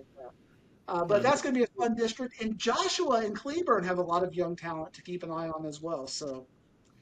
But what I'm going to do right now, Ward, because we have talked so long, I feel like it's gotten dark. I'm going to turn a light on here. You're going to see this live here. That's That's not dark, all right. He's not blacking out on. Don't black out. You look fine. I'm going to get brighter right here, Ward. There's plenty of light on you, man. There's plenty of light. We're going to go through Division 2 here. We got 4 districts, and then you don't have to worry about light. You can go lay down and take a nap. It feels like we talked to Ward, it was sunny and 108 degrees when we started, and now it's 32 degrees and we got a wind chill factor. My kids are out here starving, wondering when I'm going to get them dinner. Don't worry about it. Throw some SpaghettiOs in there. Remember those from back in the day? SpaghettiOs? That was terrible. I like SpaghettiOs. All right, 3-5-8. They've got those fake meatballs in them. You got to have those fake meatballs in them. I don't want just the generic stuff. I don't know what they're made of, but you don't want to eat them. You got to just swallow them like they're pills. 3-5-A Division 2. Both of these first two districts are just stacked. At the top, stacked. Argyle. We're talking about, you look at this thing, it's a bunch of teams that have, if it wasn't last year, it's the year before, where they have playoff pedigree. You look at it, maybe, what do we got? Seguin, who didn't make the Burleson, obviously, but then Seguin, who had talent, they almost made the postseason. But you got Argyle, you got the Mansfield teams with Timberview and Summit. Summit's the team that you like to trash over the last couple of years, but you're back on their joint a little bit. The Colony, Grapevine, of course, made the playoffs all the time because they were in the Fort Worth district. It may be difficult this time. And then Everman and Colleyville Heritage, who's obviously bulked up their non-district as they're playing Red Oak and Richland in the first 2 weeks. So talk to me about this district, who you think comes out of it, out of all these playoff type teams. I'm going to give you more numbers because we did it in 6-5A when I read you the records, and there's 1-9, 1-9, and 0-10. Last year, here are these records for this district: 9-3, 12-2, 9-2, 8-4, 6-5, 6-4, 5-5, 5-4, and 2-8. So 8 of these 9 teams, Ward, had winning records last year other than Burleson. And, remember last year, Seguin probably should have made the playoffs, but they're just kind of the odd team out. Yeah. The Colony beat Denton Ryan last year and still didn't make the playoffs. And then you had Grapevine that was just, on the outside. They went 6-1 in district, and then they were bounced out in the first round. So this is, I call it the district of depth, because we got the district of doom in 6A. This is the district of depth. You got Argyle and Colleyville Heritage. All I see is Colleyville Heritage. They had a great 7-on-7 season. Argyle has got so much talent. I feel like you had an interview with Todd Rogers like last year or something. He was like, he's excited about this year and next year because of all the talent that they've got coming back. So this is a loaded to bear district. Timberview's got 2 or 3 really talented defensive D1 recruits. Mansfield Summit is great. The Colony is the same team that beat Denton Ryan last year, has got everybody back, even though the Colony's kind of been your left out Louisville ISD school. I keep trying to get them in Plano to annex them and bring them in over as kind of Plano West Junior. Well, nobody listens to me over at Plano ISD Administrative. And how do you pick against Everman and Grapevine? I mean, these are teams that have been there consistently over the last couple of years. I mean, every single team in this district, other than Burleson, not only had a winning record, but had a winning district record. And I'm just looking, 5 of the teams either had 0 or 1 loss last year, and one of these teams is not making the playoffs. It is the most crazy strong district. I think it's the best district in the state of Texas if you just look from 1 to 9 in relative strength. I mean, whoever comes out of this district is going to be loaded for bear. But you know who they got in the first round, Wizzy? They got the They next got one. 4-5A. And we're looking at another district that is loaded to bear. It reminds me of last year when we had 3-5A versus 4-5A in the first round, where you had the Denton Ryan schools. You had the Denton Ryan and Aledo playing Lake Belton and Midlothian and Burleson Centennial. You're like, just send a crew to all those games and we're going to be good. Those are the highlights. I can guarantee it's going to be the same thing. Whatever, in the first round, you're going to have 4 must-see first round playoff games with however this works out. You got Melissa. You've got, I think Melissa is a team on the uprise. You're just at Lovejoy at like 5:00 in the morning, and I know they're excited at Lovejoy about this team. Anna's the defending state champion in 4A, and Frisco Emerson is a team that was right there that got better throughout the year. And now I got to watch Inside High School Sports in advance to see this story, so I know what to pick in this district. So give us your insight, Wizzy. You were at Lovejoy. Are they as excited about the Dodge era as the community is? And Todd Dodge made it a point to say, this is not me coming in here and saying, okay, let me just get my bearings and we'll work on year 2. He said he's got a team for year 1. He's ready for it. Dalen McCutcheons, who caught 70, 80 passes last year, is like, I can't wait to air it out more. I said, more? You aired it out all the time. What are you talking about? But the difference between 4-5A and 3-5A is it's top heavy. You just said the teams that are going to make the playoffs. I don't think any of the other teams are going to fight them for that last playoff spot, especially with the new transfers like that Anna's got. They're going to be in there as the 4th or 3rd team. It's a solid district at the top, and like you said, I can't see me not having a camera at each and every one of these games when it gets to the playoffs. And I guess I'll have to set the number for 3-5A, I'll set the number at like 10. And then for 4-5A, just because they're not so very good at the bottom half, although I do like Walnut Grove, but I just don't think they're going to compete. I'll set that number about 6 or 7. It's going to be crazy, the talent that we're going to have in these 2 districts playing each other. That kind of reminds me, I'm going to go on a little bit of another rant, Ward. I know you're just going to have to put in your earphones and ignore me for a little while. But one of the debates I did on the People Have Spoken podcast was against one of our favorites in the whole summer. Go ahead. Yes. a gentleman by the name of Alonzo Tutson, who was the school board president at Anna, and is a politician and just a incredibly brilliant man, an incredibly vibrant, charismatic speaker, and he wanted to debate me on whether or not Anna was going to win a playoff game and be as good in 5A as they were in 4A. So we got a little bit of a debate going on. It was fun for me because it was one of the first debates where I got pushed a little bit, but at the end of the day, he knew nothing about 3-5A, so I was able to poke holes in a lot of his arguments. But when he talks about Anna, the top 8 players at Anna, I can see why he's excited about it. I can see why Anna, the high school and the community are absolutely excited about this team because they got 2 really good transfers. They got Ziondre Williams coming back. They got some really good talent. The running back is coming back. So they got one of the best offensive linemen in the state of Texas. Who is right there. I think he's ranked number 1 in 2027 by some players, by some 24/7 Sports or whatever. So you've got all of that going on. Melissa has got ridiculous talent. We talked about Waxahachie having 20 kids that could potentially play D1 football. Melissa's the same way. I think they got 18 to 20 kids that can all end up playing D1 football. One of their best receivers, who you guys had a highlight on your countdown, your Christmas countdown to the season in the Lovejoy Melissa game, he's committed to Oklahoma for basketball, and he's not even going to play football this year because they've got 5 D1 guys other than him who are going to play. And he's like, I'm just going to focus on basketball because I'm not letting my team down because we're loaded at wide receiver. Right. They got a quarterback coming in who came from Hoover, Alabama. So they got an offensive lineman who's thought of Schuenbeck as one of the best offensive linemen. You got Emerson coming back with Malik Hawkins, and they got Nick Clark, a really talented running back who came from Europe. So a lot of players don't know about him, but he was over at Frisco Heritage 2 years ago. So he's going to be over there. And you've got Lovejoy, who, other than Dalen McCutcheon and Bear Tenney, they lost Jalen Lott to Frisco Panther Creek. So they may have the most questions of all 4 of these schools, except they got Todd Dodge as their coach and giving them that belief system. So you got 4 really good teams that are all going to be battling. I think it's going to come down to matchups, turnovers, and intangibles in almost all of those games when they play each other. And then in the first round, you've got those 4 teams that they got to play in the first round. That's crazy, Ward.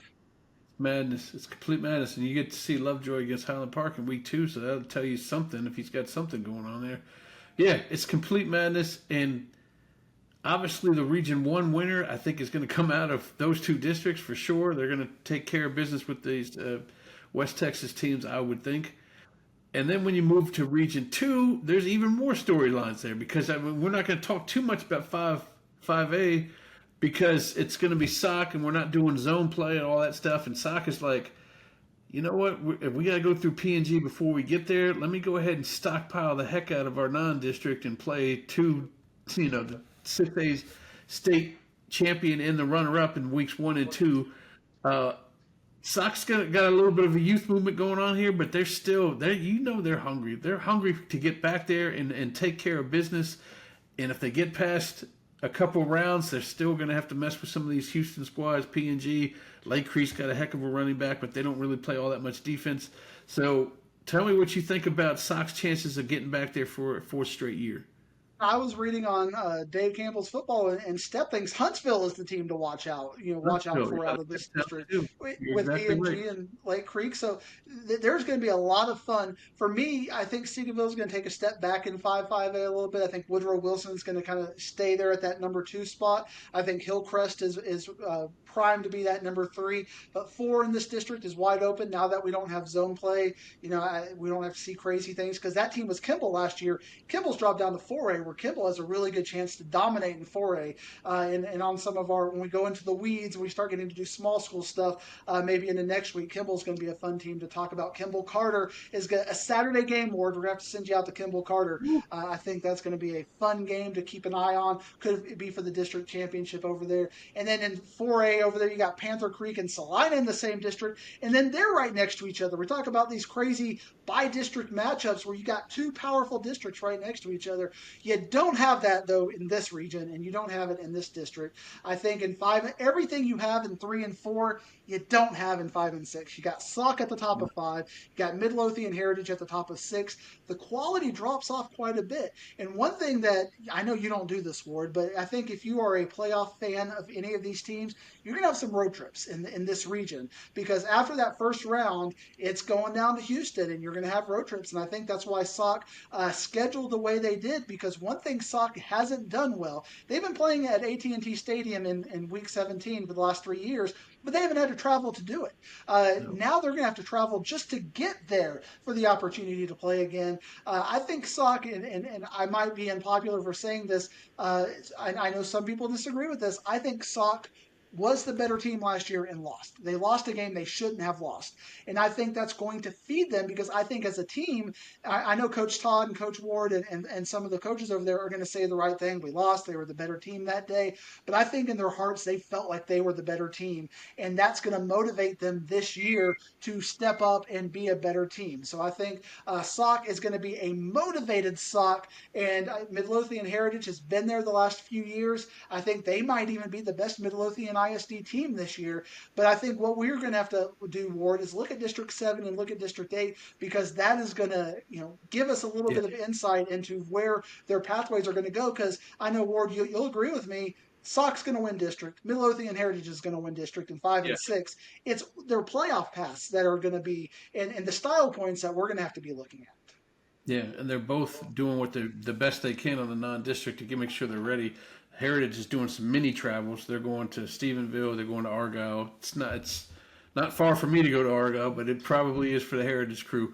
So that'll be interesting. Let's touch on 6-5A Division Two just a little bit. We spoke on Midlothian Heritage, and they're probably heads and tails above. But you want to talk a little bit about Kaufman County?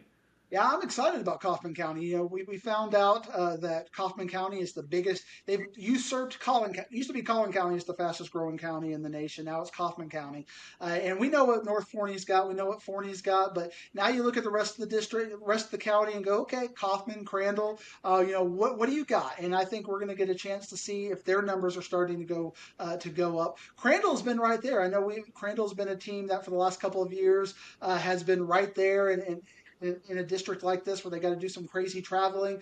So I'm excited to see how if Crandall and Kaufman can take that next step. I think Terrell is going to take a little step backwards. I think Ennis is going to be right up there at the top of the district.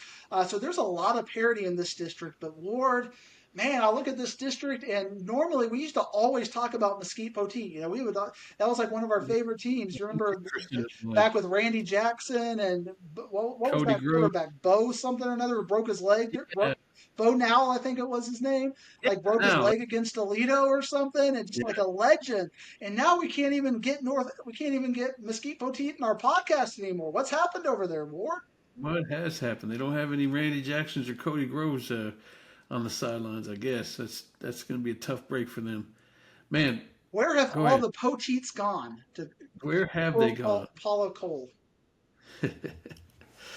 Oh, as we approach 2 hours on this podcast, we're done with this preview segment. But man, oh days, we're talking about next week actually cutting these lights on and seeing some games. I almost said a word. I'm pretty excited. I'm pretty juiced up for the season to start. I already got my schedule made out. If y'all want to see me, I'll be at Thursday night. I'll be at the Star. I'll be seeing McKinney and Riley Pettijohn taking on Frisco Emerson. And then Friday, I got two games. I'm going to go check out Red Oak taking on Colleyville Heritage, then move up the road and see Khalid Lockett take on Capel. And of course, me and you will both be back at the Star on Saturday. You notice how I pick myself some Star games when it's 100-degree heat out there? That's what a smart The man would do. Wizzy. That's what you do. That's what you do. How about you? We know you're going to be at Plano East for Friday, right? And then what else you Yeah, got? What do you Plano have East on for Forest City Thursday? on Friday. We'll be at but we still have a little bit to get there. Thursday's wide open for me still. I can see a couple of different games. I've kind of got it narrowed down. Maybe even a small school Digsy game. You never know when you can Tioga versus Whitesboro or whatever the case may be over there or one of those teams. But I'm still open on Thursday. Plano East. I'll be there on Friday night against Roy City, and then Saturday. I really want to see what Lancaster has. I really want to see what North Crowley has. So I think that's a great game. I think North Crowley is going to be a favorite, but I'm going to be looking at the game within the game to see if I might have something with my Lancaster pick over Waxahachie, and to kind of see if North Crowley is built to be a team that can be competitive with Duncanville in the fifth round of the playoffs. So that's kind of what I'll be looking at as far as that goes. But we'll be breaking down all of these games next week, Wizzy, next week. when we actually have our first regular podcast. When I actually get to I'm less unscripted and less unhinged when I got the platform of following within the lines. But I'm excited to talk football. Football season is back, and I'm here for it. And if you want a condensed version of what everything Diggs talked about, he'll be on the warm up this week as well.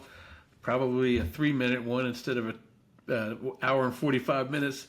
But he'll be talking about his predictions for the season, similar to what we did here, but a little condensed version. Like I said, he'll be on the warm-up every week. Every week he'll make picks on some of these games, and we'll analyze these picks the following week. And please, go ahead and write us some questions. Or write Diggsy some questions. We'll ask them. They're worthy to be asked. He's worthy to answer them. So it'll be a fun year, and I can't wait to get this thing started.